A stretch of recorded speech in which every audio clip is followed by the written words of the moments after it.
regular contributor for the San Diego Free Press. And I just wanted to read here what we write about you. Jeeni Criscenzo founded Amicus, a nonprofit that works to house homeless women and children, particularly veteran women. She was one of the founders of Women Occupy San Diego and remains active in supporting many liberal causes locally and nationally. In 2006, she was the Democratic candidate for the 49th Congressional District running against Darrell Issa. In 2016, she was named Women's History Month Local Hero by the Women's Museum of California. She's an avid gardener, relentless feminist, performance poet, proud grandmother, and now this. So thank you very much for being with us. So maybe you could tell us a little bit about the history of Amicus and how it came about and what it consists of now. Okay, so Amicus began back in 2009. My husband and I were coming out of a movie that was playing at the old library downtown. And I saw a group of people putting cardboard down on the ground in front of the library because it was just about 8 o'clock, which was starting to get dark and the library was closing. And I realized that they were going to go to sleep on the sidewalk. And it's the first time that I really came face to face with the fact that people in the city of San Diego are sleeping on the streets. Because back in 2009, it wasn't as big of a problem as it is now. It was there, but it wasn't that visible unless you were downtown. But what grabbed me was that I saw a woman coming across the street, holding a young woman, and she was holding the hand of a little boy. And under her arm, she had rolled up cardboard. And I realized that she was going to put her child to sleep on the sidewalk with all these other people. And something clicked in my head because this was not the homeless. This was a young mother who was going to put her child to sleep on the street. And I just couldn't get my head around the fact that this is happening in San Diego. I've been to Mexico City, which is all surrounded with the city of the poor, they call it. I've been to Haiti, where there's just extreme poverty, but I never expected that this was going on in my city. And at that point, I decided to find out why and what I can do about it. And that was the beginning of Amicus. And how big is the organization now? We're a very small organization, and we've gone through some hills and valleys. We have a board of directors of 13 people. We're 501c3, and at one point we had 2 group houses and several what we call add-up houses, Amicus double-up houses. They were all funded by the people who were living there paying a small rent. That should have been enough to cover the expenses. But we were dealing with people who had a lot of problems paying their rent every month. And it was a real education process for us, but we could not sustain it. Month after month, the last day of the month, worrying about how am I going to pay the rent on the first day of the month. It was hell. And I'm glad to be past that point of the organization. And we're focusing now on several things. One is homeless housing council, where we hope to advance the end of homelessness by preventing the homelessness in the first place, by dealing with people who are facing eviction, people who don't understand that you pay your rent before you buy anything else. And so that's one phase. And the other phase is that we're trying to start these tiny shelter pocket communities. Right. Now I'm wondering more about the tiny shelters because didn't you try to advocate in the city and it was turned down? Or tell us more about what tiny homes are and how that could be a possible solution to a lot of our homeless issues in San Diego. Well, when I looked at the numbers of available emergency shelter beds that we have in the point in time count for last January, And those numbers didn't come out until March or April. And all of these agencies are required to report how many beds they had available, and if it was for a particular population, and how many beds were actually occupied. And when I tabulated all those numbers, and even including the beds that were not occupied, and I'll get back to why they were probably not occupied, if we filled every single one of those beds, we were still short 2,300 beds of emergency shelter, just for what was reported of unsheltered population in the point in time count in January. And that report excludes thousands of people who are not getting counted for various reasons. So we have laws in the city that say that people cannot be ticketed for encroachment if there are no available beds. And what the city has said is they've looked at that little number of 400 beds that were not occupied and said, see, there are available beds, and therefore we can ticket people who are on the street. Whether that's a good way of dealing with homelessness or not is beside the matter. They're saying we're allowed legally to ticket them because there's beds that are not being filled. Now those beds are not being filled because some agencies are specifically targeting populations that do not necessarily need a bed at that time. So you have townspeople with beds for HIV. You have the LGBT center with beds for people who are gay. You have a bed that's always held open at the upstairs from the post office that the Catholic Charities has 35 women there, or 30 women. Plus this bed that they hold for pregnant women. So if you're not pregnant, that bed isn't available to you. If you're 9 months pregnant, you can't use that bed because you have to climb 35 stairs to get there.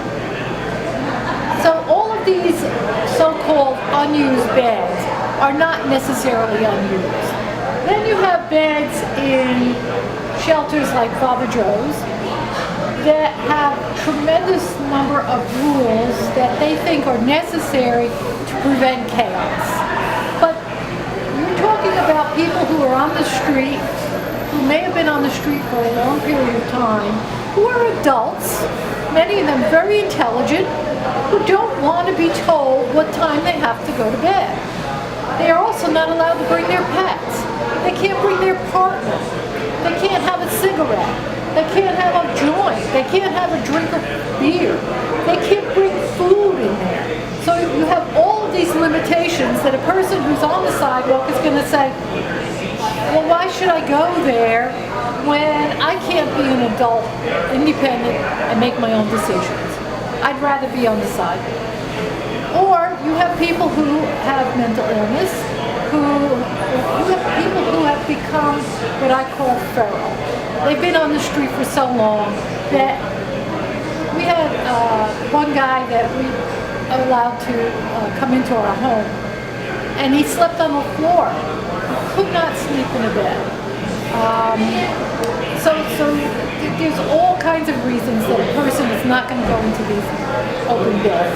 And what we need is a variety of interim emergency shelter that meets the needs of different kinds of people who are on the streets right now. And also all the people who are not on the street but are doubled and tripled and quadrupled up in other people's homes.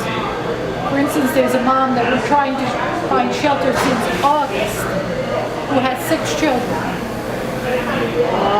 And they're all on the living room floor of her oldest daughter's home, which is a little tiny house in City Heights.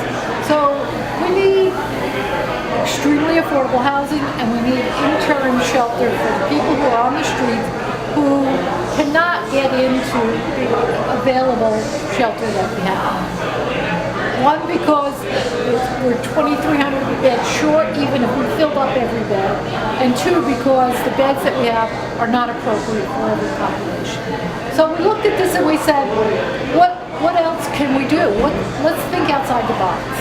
And at the same time, this tiny shelter movement tiny home movement is growing across the country. And many cities are looking at this as a solution for homelessness.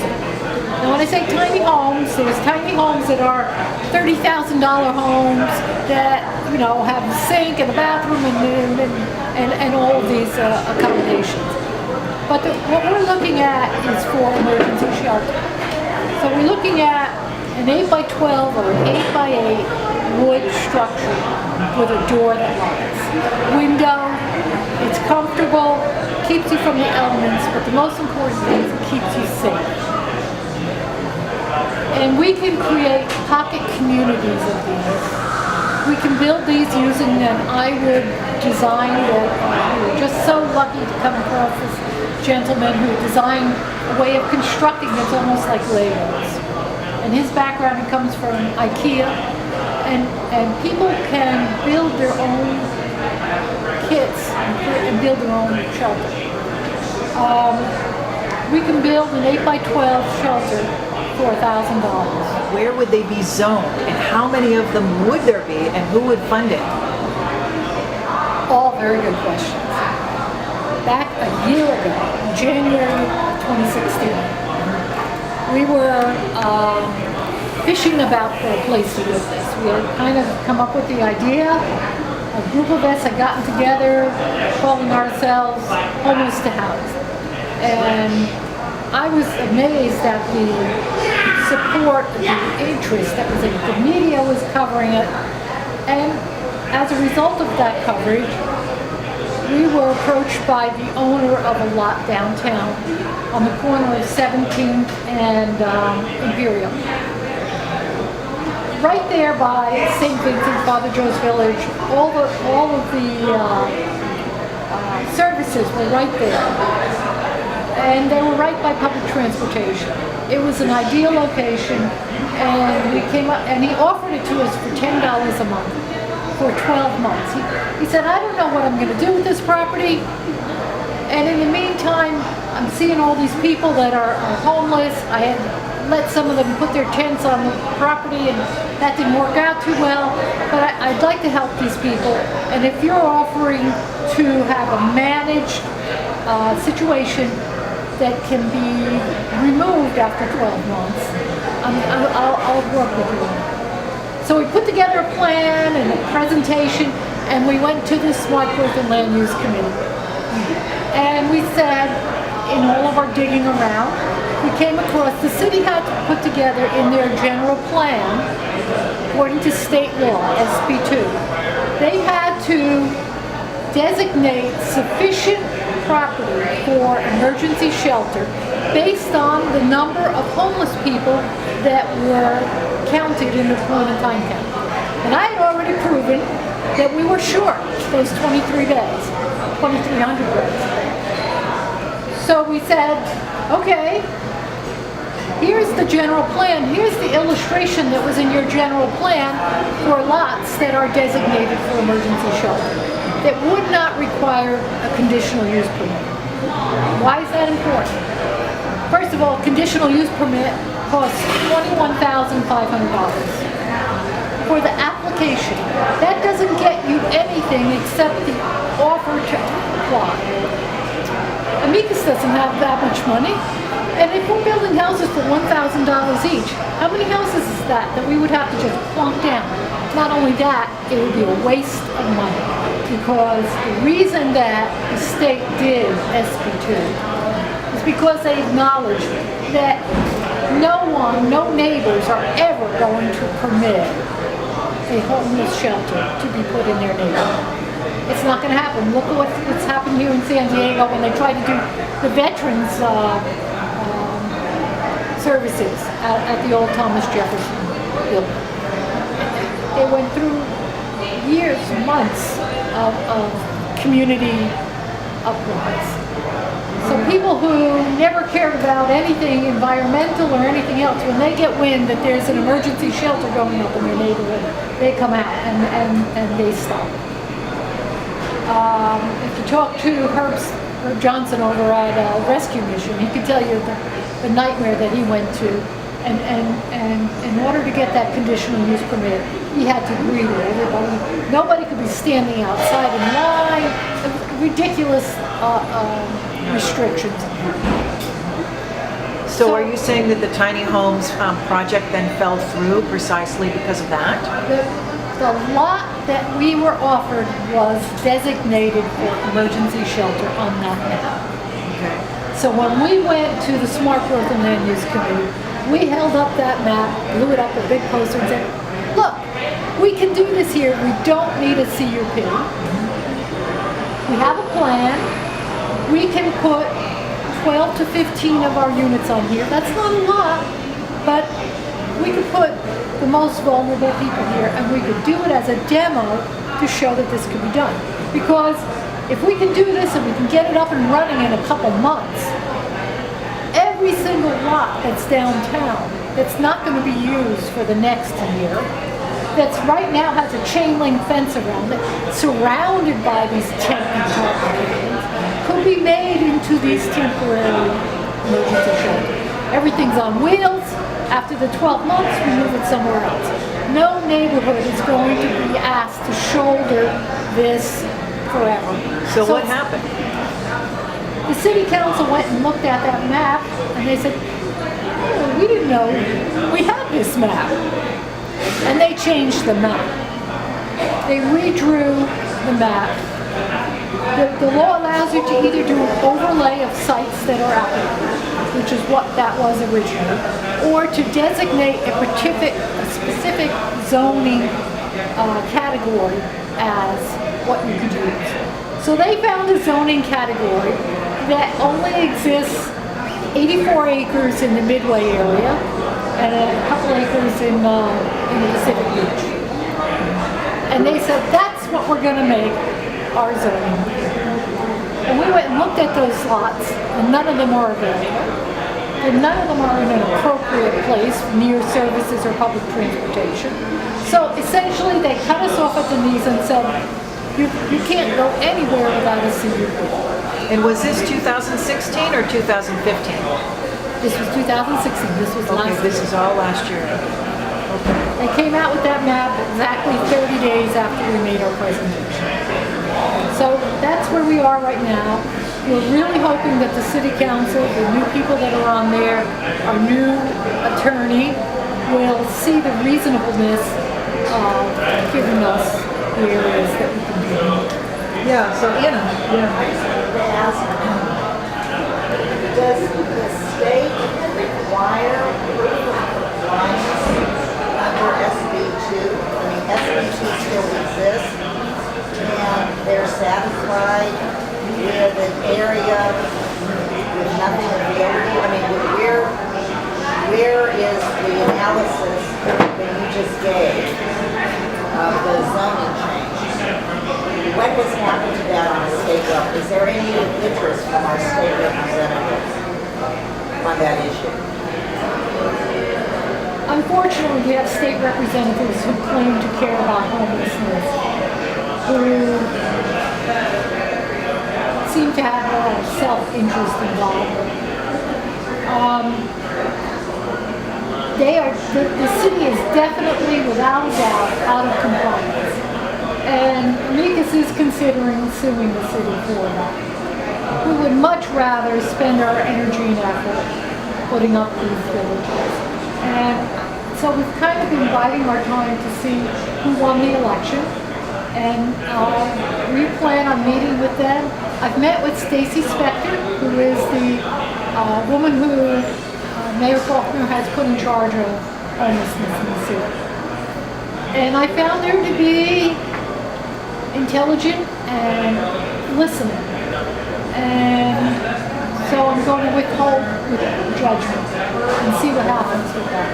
Our newly elected city attorney has come out and said, right, one of the first things she said is that it's not conducive, I don't know the exact quote, but it's not constructive to be criminalizing people on the street for anything about it. So I think we have people in place. Chris Ward and Georgette have both approached me and said, we want to meet with you in January. And I'm hoping that we can not have to resort to a legal battle, particularly if we have a good city attorney, that the city attorney will advise the mayor's office, this is the outcome I'm hoping, that they are out of compliance and that they must change that, and that the city will let us go ahead and prove this model, because we need innovation. Everybody who says that we need permanent housing, let's just put people in permanent housing. And my response is, okay, show me the housing. Every single woman that I am trying to get housed, that Amicus is trying to get housed, is not housed because there is no permanent housing. And this complete lack of very, very affordable housing has created an atmosphere ripe with scams and fraud. I don't believe in hell, but I really hope there is one for the people who steal from the poor. So if you go on Craigslist and you look for an apartment in a price that you can afford, you will see apartments that are just what you want. And you will go and call the number or send the email, and they will say, okay, come down, and they make you think that you could do it. Even if you say, well, my client she can only afford $1,000 a month. So she'll go down there, and they'll say, okay, how many adults? Okay, $35 for the credit report. Even though they know she has no chance in hell of passing that credit report, they will take her $35. And they'll never get back to her. And she thinks that she's got a chance, and they run that ad over and over and over, and you're just taking money. So you think of someone who's looking for a place, and she goes to look at this place, and she goes to look at this place, and she goes to look at this place, and every single time she's putting out that $35 that she could be using for food or whatever else. And we know, because Amicus has been helping to pay those $35. There's another scam where they advertise a rental, and then you call up about it and they say, oh, okay, well, we're in Oklahoma, but you can get the key from so-and-so and go take a look at it. And but first you have to send us a deposit. They don't even own the property. They're advertising units that they don't even own. So the only reason that these scams are allowed to continue is because the city is not pursuing it. They're not going after them. They're spending their money giving tickets to homeless people in the street. Could you describe a little bit more specifically, like when the homeless get ticketed, by whom, how much those tickets cost, what they have to do once they're ticketed? Describe it, what the homeless are going through because they're criminalized. I could talk about just recently what happened with the homeless choir. On last Friday night, we have a wonderful activist, Steph Johnson, in our community, who has been organizing homeless people to sing in a choir. And she had a performance last Friday night. And most of the people who were in that choir are camped out on the sidewalk in front of the Living Waters Church of the Living Water. And at that performance, 300 people in the audience showed up to hear them perform. And it was what somebody called a love fest, because you saw these people standing tall and proud. They had value, and they were being cheered, and you saw their faces change right in front of you. Those people went home that night to sleep on the sidewalk. And that Monday morning at 6 o'clock, they were rousted and ticketed for being there on the sidewalk. And those tickets can run anywhere, it depends whether it's your first ticket or your second, from $150 to $300. If you had $150, would you be sleeping on the sidewalk? So what happens is many of them don't even bother to go to court to pay the ticket because they can't. And there's a lot of misinformation about, well, what will happen if I can't pay? We do have some assistance for people. There's a homeless court, but if people don't know that, they just don't show up. And what happens then is there's a warrant out for their arrest. So when you hear, oh, we don't arrest anyone unless they have a warrant, that warrant could very well be for the ticket for sleeping on the sidewalk. Now they're arrested. Now they have a criminal record. Now they can't get benefits. Their SSI gets canceled. They risk even losing food stamps. They can't rent anywhere because they have a criminal record, and if they check that box, they can't get a job. Or they'll lose their job. Or they'll lose their driver's license. So the consequences of what we're doing to these people who don't have a place to live are just, they're beyond inhumane. In fact, the UN has said that the United States, our laws against homeless people are against human rights. Getting herself into a good job, she just finished school, and she started, within weeks of moving in, she sent me photos of bug bites on her children's arm. The apartment was furnished. And months went by. I could get nowhere with the Housing Commission, neither could she. So she went down to the management's office and complained.